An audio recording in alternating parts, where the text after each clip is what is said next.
14 अप्रैल को नीतीश कुमार मुख्यमंत्री पद से इस्तीफा देंगे और ये उम्मीद की जा रही है कि 15 अप्रैल को नई सरकार का गठन होना है। नीतीश कुमार ने इतने वर्षों में वित्त रहित शिक्षकों को वेतनमान तो नहीं दिया, लेकिन नई सरकार से तमाम वित्त रहित शिक्षकों को एक उम्मीद है कि नई सरकार जो भारतीय जनता पार्टी की होनी लगभग तय है, भाजपा सरकार से, नई सरकार से जो बिहार में बनने वाली है, वित्त रहित शिक्षकों को ये उम्मीद है कि वित्त रहित शिक्षकों के लिए कुछ नई सरकार कल्याण का काम करेंगे। लंबे समय से लगभग 4 दशक से वित्त रहित शिक्षक सड़क पर है अपनी मांगों को लेकर। नीतीश कुमार ने एक बड़ा काम तो नहीं किया, सिर्फ अनुदान तक ही वो सीमित रहे, लेकिन वित्त रहित शिक्षकों का ये भी कहना है जो कॉन्स्टिट्यूएंट कॉलेज के शिक्षक और शिक्षकेतर कर्मचारी जो काम करते हैं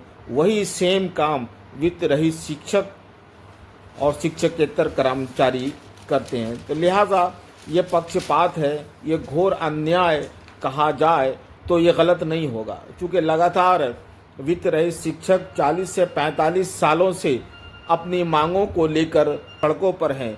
विधानसभा और विधान परिषद में वित्त रहित शिक्षकों को नियमित वेतनमान देने के लिए लगातार आवाज़ उठाई जा रही है, और लेकिन एक ठोस कार्रवाई, ठोस जो पहल होनी चाहिए सरकार की तरफ से, वो नहीं हो पा रही है। इसकी वजह क्या है ये तो कहना बहुत मुश्किल है। वित्त रहित शिक्षकों का ये साफ तौर पे कहना है कि नई सरकार से वित्त रहित शिक्षकों को, वित्त रहित शिक्षक संघ को पूरी उम्मीद है कि नई सरकार वित्त रहित शिक्षकों के हक में कल्याणकारी काम करेंगे और वेतनमान निर्धारित किया जाएगा। ऐसी उम्मीद वित्त रहित शिक्षक और शिक्षकेतर कर्मचारियों ने जताई है, लेकिन सरकार को यह ध्यान देने की ज़रूरत है। कुछ दिन पहले नवल किशोर यादव ने विधान परिषद में वित्त रहित शिक्षकों के फेवर में बात करते हुए कहा था कि बिहार का वित्त रहित शिक्षा नीति सबसे बड़ा कोड़ है।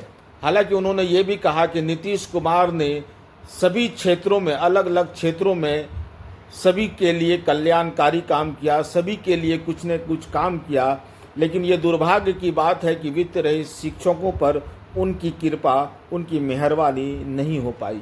4 से 5 दिनों में बिहार में नई सरकार का गठन होना है और नई सरकार को वित्त रहित शिक्षा पर अपनी मेहरबानी, अपनी कृपा बरसानी होगी। शिक्षा जगत में ये सबसे बड़ा वाइटल इशू है, लिहाजा नई सरकार को इस इशू का निदान करना होगा, एक ठोस निर्णय लेना होगा। लेकिन वित्त रहित शिक्षक में काफ़ी इस बात की खुशी है कि नई सरकार का गठन होना है और नई सरकार से वित्त रहित शिक्षक और शिक्षकेतर कर्मचारी को बहुत आस है। ये बिहार में लगभग 50,000 के करीब शिक्षकेतर कर्मचारी हैं और 248 कॉलेज है जो एफिलेटेड है, और इन तमाम कॉलेज को सरकारीकरण करना होगा।